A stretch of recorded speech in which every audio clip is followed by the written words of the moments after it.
Hello guys, welcome back to the channel. তো বুধবার আবারও মাঠে নামছে কেকেআর টিম। এবার সামনে প্রতিপক্ষ রাজস্থান রয়্যালস। হ্যাঁ ফ্রেন্ডস, এদিন আইপিএলের 6 নম্বর ম্যাচে মুখোমুখি হতে চলেছে কলকাতা নাইট রাইডার্স ও রাজস্থান রয়্যালস, যেখানে এই দুটি টিমই তাদের প্রথম ম্যাচ কিন্তু হেরে গিয়েছে। তাই এই ম্যাচে দুটি টিমই জয়ের ছন্দে ফিরতে চাইবে। তাই এদিন গুয়াহাটির বর্ষাপাড়া স্টেডিয়ামে এই দুটি টিমের মধ্যে এক হাড্ডাহাড্ডি লড়াই হতে চলেছে।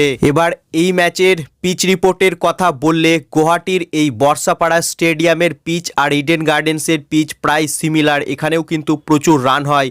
যদিও গত বছর কেকেআর এখানে খেলতে এসেছিল, কিন্তু বৃষ্টির কারণে ম্যাচটি হয়নি। তাই এই গ্রাউন্ডের সঙ্গে খুব একটা পরিচিত নয় কিন্তু কেকেআর টিম। তবে এই গ্রাউন্ডেও কিন্তু প্রচুর রান হয় এবং ডিউ ফ্যাক্টর কিন্তু থাকতে পারে। যদিও নতুন নিয়ম অনুযায়ী সেকেন্ড ইনিংসে যে টিম বল করবে তারা কিন্তু 11 ওভারের পর নতুন বল নিতে পারে ডিউ ফ্যাক্টরকে কাউন্টার করার জন্য। তাই ডিউ ফ্যাক্টর খুব একটা এফেক্ট ফেলবে না ম্যাচের মধ্যে। তবে এই ম্যাচে কলকাতা নাইট রাইডার্স টিম আর রাজস্থান রয়্যালস দুটি টিমই কিন্তু জয়ের ছন্দে ফিরতে চাইবে। তাই এদিন এই দুটি টিমের মধ্যে এক হাড্ডাহাড্ডি ম্যাচ হতে চলেছে। এবার এই ম্যাচে কেকেআর টিমের প্লেইং 11-এর কথা বললে কলকাতা নাইট রাইডার্স টিম প্রথম ম্যাচ হারার পর এই ম্যাচে কিন্তু একাদশে পরিবর্তন করতে পারে। হয়তো এদিন 3টে স্পিনার নিয়ে খেলতে পারে কেকেআর টিম। এছাড়াও নকিয়াকেও খেলানোর একটা সম্ভাবনা রয়েছে এই ম্যাচে। বাকি ব্যাটিংয়ে খুব একটা পরিবর্তন করবে না কেকেআর টিম। ব্যাটিং নিয়ে কেকেআরের খুব একটা কনসার্ন নেই। যদিও প্রথম ম্যাচে শেষ দিকে ব্যাটিং কোল্যাপস করেছিল, কিন্তু সেটা সব ম্যাচে হবে না। ব্যাটিং কেকেআরের ঠিক আছে, বোলিং নিয়ে কেকেআরের সমস্যা হতে চলেছে। অর্থাৎ পাওয়ার প্লেতে কেকেআরের বল কে করবে এবং ডেতে অর্থাৎ বোলিং নিয়েই যত সমস্যা হবে কেকেআর টিমের এবছর আইপিএলে, আমার যেটা মনে হচ্ছে। বাকি ব্যাটিং কিন্তু কেকেআরের ঠিক আছে, খালি প্রথম ম্যাচেই কোল্যাপস করেছে। তাই এই ম্যাচে হয়তো তারা নকিয়াকে খেলাতে পারে। বাকি আগের ম্যাচের মতনই কেকেআরের প্লেইং 11 সেম থাকবে এই ম্যাচেও। অর্থাৎ ওপেনিংয়ে থাকবে সেই কুইন্টন ডিকক আর সুনীল নারিন, 3-এ অজিঙ্ক্য রাহানে, 4-এ ভেঙ্কাটেশায়ার, 5-এ আঙ্ক্রিস রঘুবংশী, 6-এ রিঙ্কু সিং, 7-এ আন্দ্রে রাসেল, 8-এ রামানদীপ সিং, 9-এ হর্ষিত রানা, 10-এ অ্যান্ড্রিক নকিয়া অথবা স্পেন্সার জনসন এবং 11 নম্বর বরুণ চক্রবর্তী। তো সম্ভবত এই একাদশ নিয়েই এদিন রাজস্থানের বিরুদ্ধে খেলতে পারে কেকেআর টিম।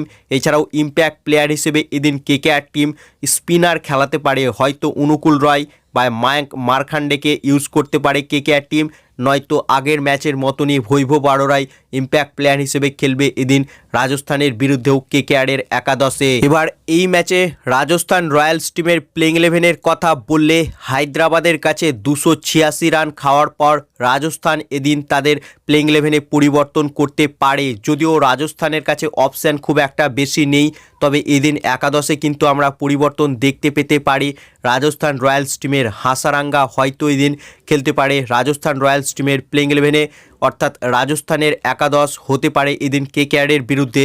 ওপেনিংয়ে থাকবে জয়সওয়াল আর সঞ্জু স্যামসন, 3-এ নীতিশ রানা, 4-এ রিয়ান পারাগ, 5-এ ধূপ জুড়েল, 6-এ সিমরন হেটমায়ার, 7-এ অনিন্দু হাসারাঙ্গা, 8-এ জোফরা আর্চার, 9-এ মহেশ তিক্সানা, 10-এ সন্দীপ শর্মা এবং 11 নম্বর তুষার দেশপান্ডে।